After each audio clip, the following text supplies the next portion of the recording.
अस्सलाम वालेकुम नाज़रीन। इस्लाम बहुत सी ऐसी चीज़ें हैं जो हमें करने के लिए कह रहा होता है और बहुत सी ऐसी चीज़ें हैं जो हमें छोड़ने के लिए कह रहा होता है। लेकिन वो काम जो इस्लाम हमसे करने का मुतालबा कर रहा होता है और वो काम जो इस्लाम हमें छोड़ने का मुतालबा कर रहा होता है, इन सब के दर्जे हैं। कोई चीज़ ऐसी होती है जिसके बारे में इस्लाम बड़ी शिद्दत से मुतालबा कर रहा होता है कि आपने ये काम करना है, और कोई चीज़ें ऐसी होती हैं जिनके बारे में इस्लाम बहुत ज़्यादा शिद्दत से मुतालबा कर रहा होता है कि आपने ये काम छोड़ने हैं। और हमारे फुक़हा कराम ने बड़ी मेहनत और बड़ी अरक-रेज़ी से इन सारे के सारे दर्जों को इस्लाहात की फ़ॉर्म में हम तक पहुँचाया, और वो इस्लाहात हम फ़र्ज़, वाजिब या सुन्नत मुक़्ता, सुन्नत गैर मुक़्ता इन नामों से जानते हैं। आज की वीडियो में हम उन्हीं इस्लाहात को समझने की कोशिश करेंगे कि वो उन इस्लाहात से क्या मुराद है और आपके और मेरे लिए उन इस्लाहात को जानना क्यों ज़रूरी है। तो इसी के बारे में आज की वीडियो में बात करने वाले हैं, तो स्टार्ट करते हैं।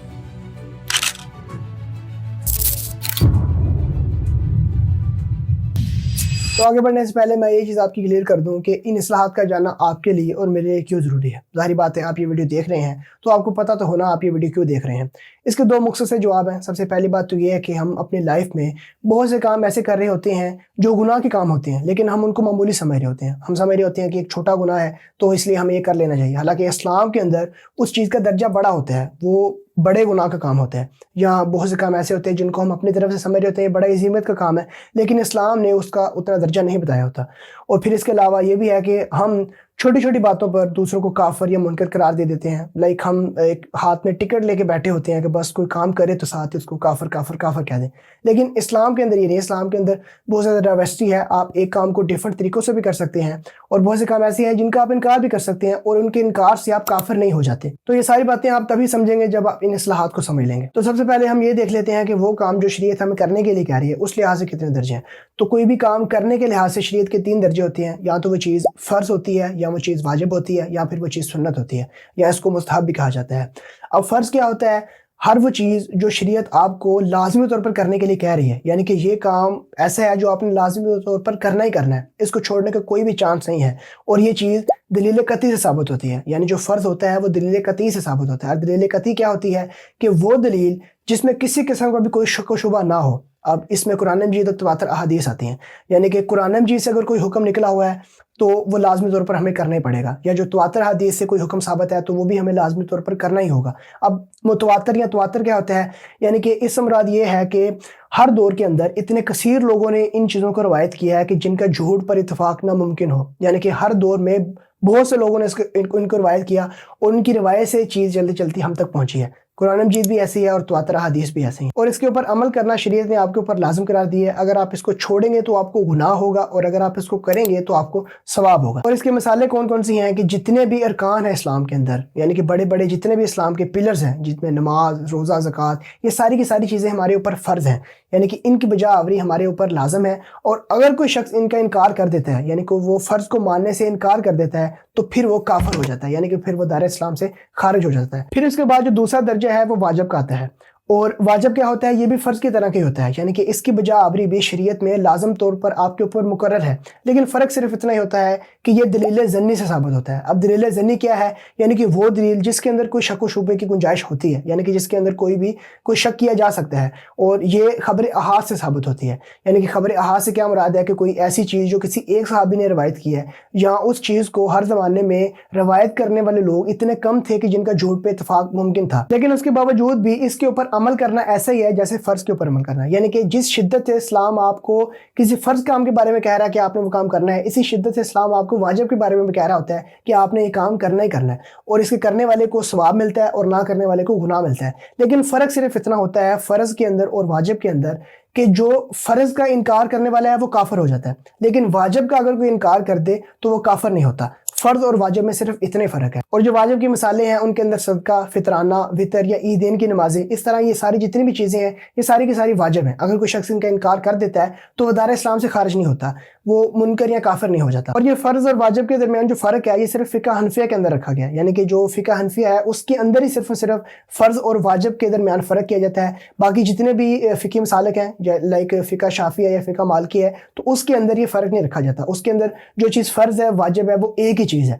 लेकिन इन्होंने सिर्फ फ़र्क इसलिए किया है क्योंकि एक दलील कती से साबित है और एक दलील ज़न्नी से साबित है, और एक का इनकार करने वाला काफिर हो जाता है, दूसरे का इनकार करने वाला काफिर नहीं होता। इस लिहाज से फ़िक़्ह हनफिया के अंदर सिर्फ फ़र्ज़ और वाजिब का फ़र्क किया जाता है। फिर इसके बाद जो तीसरा दर्जा है वो सुन्नत है। अब इसको मुस्तहब भी कहते हैं और इसको मंदूब भी कहते हैं, और इससे मुराद क्या है کہ وہ چیز جس کی بجا آوری شریعت کو مطلوب تو ہے لیکن وہ لازم نہیں ہے، یعنی کہ یہ کام آپ کو شریعت کرنے کے لیے کہہ تو رہی ہے لیکن یہ مطالبہ اتنا سخت نہیں ہے، یعنی کہ آپ یہ کام اگر کرتے ہیں تو آپ کے لیے تحسین ہے، لیکن اگر آپ یہ کام چھوڑ بھی دیتے ہیں تو آپ کے اوپر کوئی مذمت نہیں ہے۔ اب اس کے آگے 3 کیٹیگری ہیں، ایک سنت موقدہ، ایک سنت غیر موقدہ اور ایک سنن عادہ یا سنن زوائد بھی اس کو کہا جاتا ہے۔ سنت موقدہ کیا ہے کہ وہ سارے کام جو آپ صلی اللہ علیہ وسلم اپنی لائف میں بکثرت کیا کرتے تھے، یعنی کہ فجر کی سنتیں ہیں یا اس کے علاوہ جماعت کے ساتھ نماز پڑھنا ہے، یہ وہ کام ہے جو آپ صلی اللہ علیہ وسلم بکثرت کیا کرتے تھے، یعنی کہ ان کو بہت کم چھوڑا کرتے تھے، تو یہ سنت موقدہ ہیں، یعنی کہ یہ ہمارے لیے مطلوب ہے کہ ہمیں بھی یہ کام کرنے چاہیے، ہمیں یہ کام چھوڑنے نہیں چاہیے، لیکن کبھی کبھار اگر ہم سے یہ کام چھوٹ بھی جائیں تو ہمارے اوپر کوئی مذمت نہیں ہے۔ پھر اس کے بعد جو دوسری قسم ہے وہ سنت غیر موقدہ ہے، اور جو سنت غیر موقدہ ہے وہ ایسے تمام کام ہیں جو کہ اگر ہم کر لیں تو ہمارے لیے بہتر ہے، ہمیں ثواب ہوگا، لیکن اگر ہم ان کو چھوڑ بھی دیں گے تو ہمیں کوئی بھی گناہ نہیں ہوگا، جیسے کہ جمعرات یا پیر کا روزہ ہے، یہ وہ کام ہے جو اگر ہم کریں گے تو ہمیں ثواب ہے، لیکن اگر ہم چھوڑ دیں گے تو ہمیں کوئی بھی گناہ نہیں ہوگا۔ یہ سارے سنت غیر موقدہ ہے۔ پھر اس کے بعد جو اسی کی تیسری قسم ہے وہ سنن عادہ یا پھر سنن زوائد ہے، یعنی کہ آپ صلی اللہ علیہ وسلم کی جو عادات کے کام تھے، جو چیزیں آپ صلی اللہ علیہ وسلم کو اپنی لائف میں انفرادی طور پر پسند تھی، یعنی کہ آپ صلی اللہ علیہ وسلم کھانے کو کوئی چیز پسند کر رہے ہیں یا پہننے کے لیے کوئی چیز پسند کر رہے ہیں، تو یہ وہ سارے کے سارے کام ہیں جو سنن عادہ یا سنن زوائد میں آتے ہیں۔ اگر ہم ان کاموں کو کریں گے تو ہمیں ثواب ہوگا، لیکن اگر ہم ان کو چھوڑ دیں گے تو ہمیں بالکل بھی اس پہ کوئی گناہ نہیں ہے، یہ ہمارے اوپر ڈیپینڈ کرتا ہے کہ ہم وہ کام کرنا چاہتے ہیں یا نہیں کرنا چاہتے۔ تو یہ سارے کے سارے سنن عادہ یا سنن زوائد کی کیٹیگری میں آتے ہیں۔ اب یہ ساری کیٹیگری سی کسی کام کو کرنے کے لحاظ سے، لیکن دوسری طرف وہ کام جو شریعت ہمیں چھوڑنے کے لیے کہہ رہی ہے تو اس لحاظ سے بھی کسی کام کے 3 درجے ہوتے ہیں۔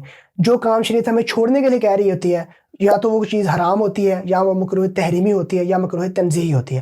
اب حرام کیا ہے کہ وہ کام جو شریعت آپ کو سختی سے منع کر رہی ہے کہ آپ نے یہ کام نہیں کرنا، یعنی کہ جس کا مطالبہ بڑا سختی سے شریعت کرتی ہے کہ اس کام کو آپ بالکل بھی نہیں کر سکتے، یہ کام بالکل حرام ہے، اور یہ چیز دلیل قطعی سے ثابت ہوتی ہے۔ اب دلیل قطعی کیا ہے کہ جو وہ دلیل جس کے اندر کسی قسم کا کوئی شک و شبہ نہیں کیا جا سکتا، اور وہ قرآن ہے یا پھر جو تواتر احادیث ہیں۔ اب اس کی مثالیں کون سی ہیں کہ جو سود ہے یا جو زنا ہے، یہ جو چوری ہے، یہ سارے کے سارے کام وہ ہیں جس کا سختی سے شریعت مطالبہ کرتی ہے کہ آپ نے یہ کام نہیں کرنے، اور جو کوئی کام یہ کرے گا اس کو سخت گناہ ہوگا اور دنیا میں سزا بھی ملے گی، اور جو یہ کام چھوڑے گا ان کو اس پہ ثواب بھی ملے گا۔ اور حرام وہ چیز ہے کہ اگر کوئی شخص اس کا انکار کر دیتا ہے، یعنی کہ وہ کہتا ہے کہ میں اس چیز کو نہیں مانتا، تو وہ کافر ہو جاتا ہے، وہ دائرہ اسلام سے خارج ہو جاتا ہے۔ پھر اس کے بعد جو دوسرا درجہ ہے وہ مکروہ تحریمی ہے، اور جو مکروہ تحریمی ہے وہ کیا ہے، وہ ایک لحاظ سے حرام ہی ہے، یعنی کہ اس چیز کا مطالبہ سختی سے شریعت آپ کے ساتھ کر رہی ہے کہ آپ نے یہ کام نہیں کرنا، آپ نے وہ کام چھوڑنا ہے، لیکن فرق صرف اتنا ہوتا ہے کہ جو مکروہ تحریمی ہے وہ دلیل ظنی سے ثابت ہوتا ہے،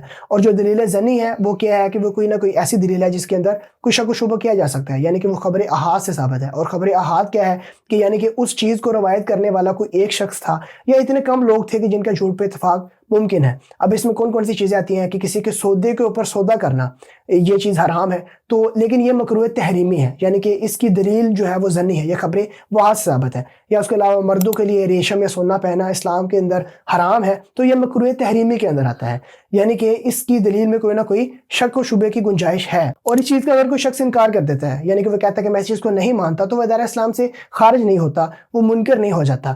یہ صرف فرق ہے مکروہ تحریمی کے اندر اور حرام کے اندر۔ اور جو حرام اور مکروہ تحریمی ہے اس کے اندر فرق بھی صرف احناف ہی کرتے ہیں، یعنی کہ فقہ حنفی کے اندر ہی صرف حرام اور مکروہ تحریمی کے اندر فرق کیا جاتا ہے، باقی اس کے علاوہ جتنے بھی فقہی مسالک ہیں ان سب کے اندر جو حرام اور مکروہ تحریمی ہے یہ ایک ہی چیز ہے، یعنی کہ ہر وہ کام جس کا مطالبہ شریعت آپ سے کر رہی ہے کہ آپ نے یہ کام نہیں کرنا، وہ حرام ہی ہوگا۔ پھر اس کے بعد جو تیسرا درجہ ہے وہ مکروہ تنزیہی ہے، اور یہ مکروہ تنزیہی کیا ہے کہ وہ کام جو شریعت آپ کو چھوڑنے کے لیے کہہ تو رہی ہے لیکن اس کا مطالبہ اتنا سخت نہیں ہے، یعنی کہ اگر وہ کام آپ کر بھی لیتے ہیں تو آپ کو کوئی اس کے اوپر سزا نہیں دی جائے گی، بالکل اسی طرح سے جس طرح سے کرنے کے لحاظ سے مستحب یا سنت تھی اسی طرح سے یہاں پر مکروہ تنزیہی بھی ہے، یعنی کہ اس کام سے شریعت آپ کو منع تو کر رہی ہے کہ آپ نے یہ کام چھوڑنا ہے لیکن وہ مطالبہ اتنا سخت نہیں ہے۔ اور اس کی مثالیں کون کون سی ہیں، جیسے گھوڑے کا گوشت کھانا یا نماز سے پہلے سنتوں کو ترک کر دینا، یہ وہ کام ہے کہ جو شریعت آپ کو کہتی ہے کہ آپ نے نہیں کرنے، لیکن اگر آپ یہ کر بھی لیں تو اس کے اوپر آپ کے اوپر زیادہ کوئی سختی نہیں ہے، لیکن پھر بھی انسان کو یہ کام نہیں کرنے چاہیے اور یہ کام چھوڑنے چاہیے۔ اب یہ تو کرنے اور نہ کرنے کے لحاظ سے درجے تھے، اب جو ایک اور درجہ ہے وہ مباح کا ہے، یعنی کہ وہ کام جو شریعت آپ کو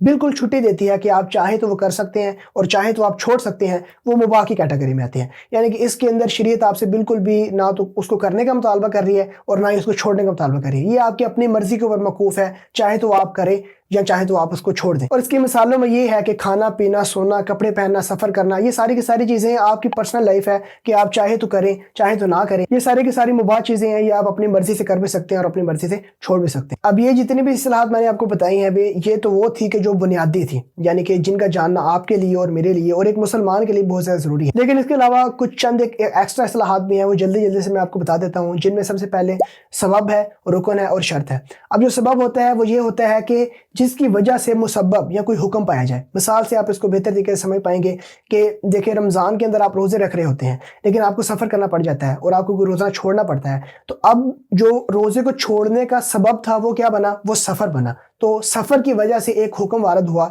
मुसब्बब उसको कहा जाएगा। या इसकी दूसरी मिसाल ये है कि अब जो शराब है वो क्यों हराम है? क्योंकि उसकी वजह नशा है, यानी कि शराब के अंदर नशा पाया जाता है। ये एक सबब था जिसकी वजह से शराब को हराम कर दिया गया, यानी कि एक चीज़ का सबब होने की वजह से कोई दूसरा हुक्म वारद हो जाता है। फिर इसके बाद जो शर्त और रुकन है, इससे क्या मुराद है कि शर्त ये होता है कि वो चीज़ जिसके ऊपर कोई हुक्म मौकूफ़ है लेकिन वो उसकी हकीकत और मायत में से नहीं है, और रुकन क्या है कि इसके ऊपर भी कोई ना कोई हुक्म मौकूफ है लेकिन ये उसकी हकीकत और मायत में से है। अब इन दोनों को भी आप मिसाल के जरिए अच्छे तरीके से समझ पाएंगे कि देखिए, जैसे नमाज इंसान ने पढ़नी होती है तो उसके लिए कुछ शराइत होती हैं और कुछ उसके अरकान है। अब इन दोनों चीज़ों से मिलके ही नमाज आपकी पूरी होगी, लेकिन कुछ बाहर की चीज़ें हैं और कुछ अंदर की चीज़ें हैं।